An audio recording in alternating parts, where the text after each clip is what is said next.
Hello guys! Hello Scorpio! Welcome dito sa aking channel, Kapalaran 888.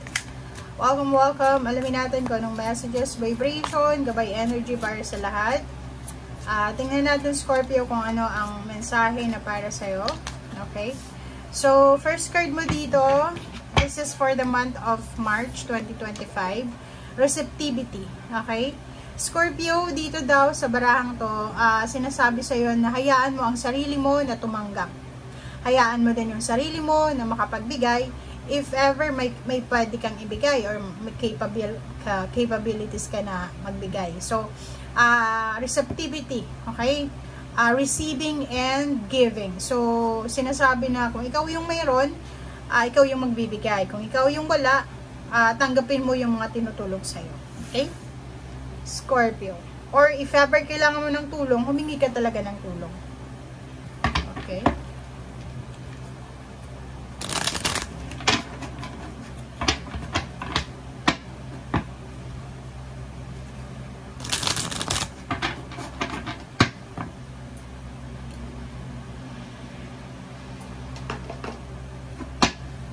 Okay, Scorpio.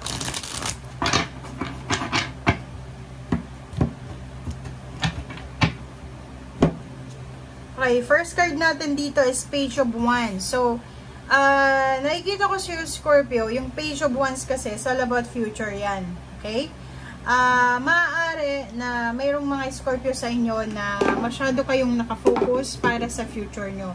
Merong iba sa inyo dyan na posibleng nakafocus kayo para sa like 5 years from now, 10 years from now, and sawang-sawa na kayo sa mga nangyayari sa ngayon. Kaya parang iniisip nyo na kailangan kong maging matalino, kailangan kong maging wise, kailangan kong isigurado, maging sigurista ako para sa future ko, future ng pamilya or sa anak ko. Parang ganun yung mindset mo sa buwan ng Marso.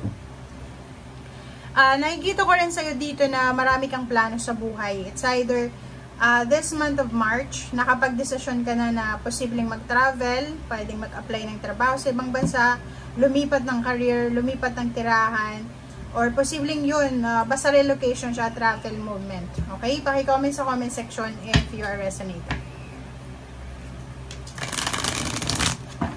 Okay, Scorpio.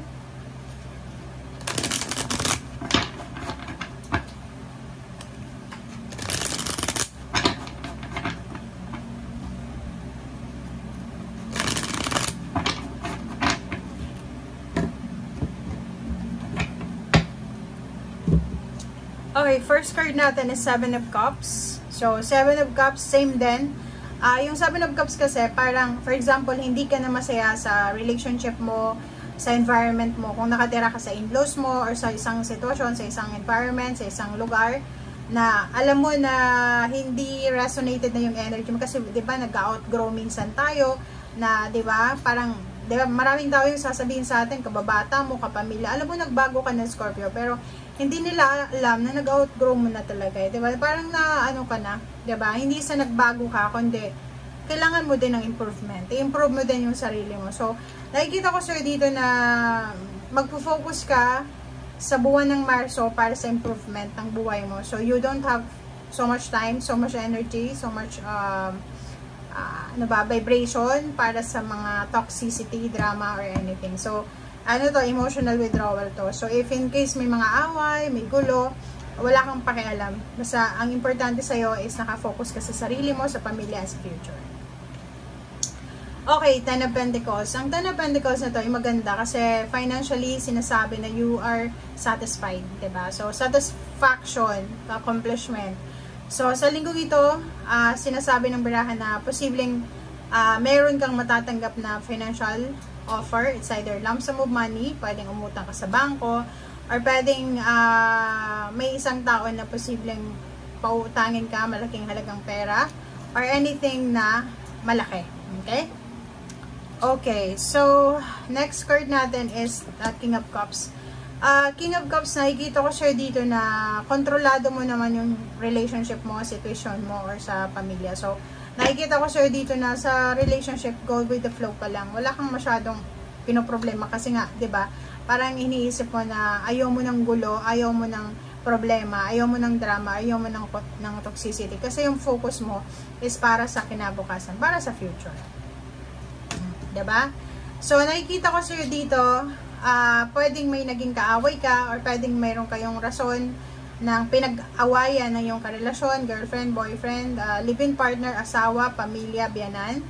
Ang posibleng masettle siya sa buwan ng Marso. So, nakikita ko na sobra kang magiging masaya or yung family mo kasi yung mga problems nyo, emotional, financial problems, distraction sa pamilya, ay posibleng maayos, magkakaroon ng resolution, magkakaroon ng rason para maayos. Okay? The Chariot, the Devil, and Nine of Swords. Okay. Okay, ito Scorpio. Yung reading na to guys sa ilalim is parang sinasabi sa'yo na ito yung mga possible results, mga posibleng resulta to ng posibleng plano mo sa ngayon. Pwedeng yung pinaplano mo, for example, yung pagta-travel. Yung plano mo ngayon, gusto mong mga ibang bansa, lumipat ng trabaho na mas mataas yung sweldo, lumipat ng tirahan na mas tahimik. Yun talaga yung kailangan mo. But the problem is, may the devil dito. It's either Capricorn, earth signs, Virgo, or Taurus energy, na sila yung pumipigil sa'yo para sa improvement. Like for example, kapamilya mo siya, karelasyon, kaibigan, kakilala na may plano kang ibang bansa, tapos instead na i-encourage ka niya, i-discourage ka niya, sasabihin ako malungkot sa ibang bansa. So, mag-iingat ka sa mga plano mo, is either plano pa lang or ginagawa mo na sa ngayon. Like, nagpa-process ka ng papeles mo, government papers, passport, or anything. Buong pamilya, isang buong pamilya ang posibleng magte-travel sa buwan ng Marso. It's either kayo ay uuwi ng probinsya, it's either kayo ay magse-celebrate, magte-travel kayo to celebrate, pwedeng may binyagan, may kasalan, merong newborn, baby, or anything. Okay, so dito naman, sinasabi ng barahan na, kung naalala mo yung barahan mo for the last week, sinasabi sa'yo, Scorpio, na marami kang blessings na umaaligid sa buhay mo. But the problem is, hindi mo siya masyadong nabibigyan ng focus kasi iba yung focus mo. So dito, sinasabi ng barahan na ano man ang rason ng sleepless nights mo, insomnia mo, sinasabi dyan sa'yo na huwag kang masyadong mag-alala. Kasi kung pera yung problema mo, kailangan mo ng pera, kailangan mo ng tulong, pero wala kang masabihan, wala kang mahinga ng tulong. Dito sa baraha mo, sinasabi na pray, okay? Pray, have faith, and yun, lift everything sa Panginoon.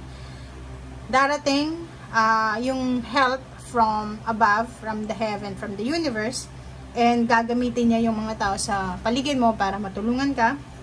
And yun, unexpectedly, isang wish mo sa financial ang posibleng mangyari bago matapos yung buwan ng Marso. So, pwedeng March 15 hanggang 30, 29, ganyan. So, nakikita ko sir dito na makakatagpo ka ng isang tao na pwedeng mautangan mo or posibleng makatulong sa'yo sa mga problema pinansyal. Okay? Thank you guys. Bye!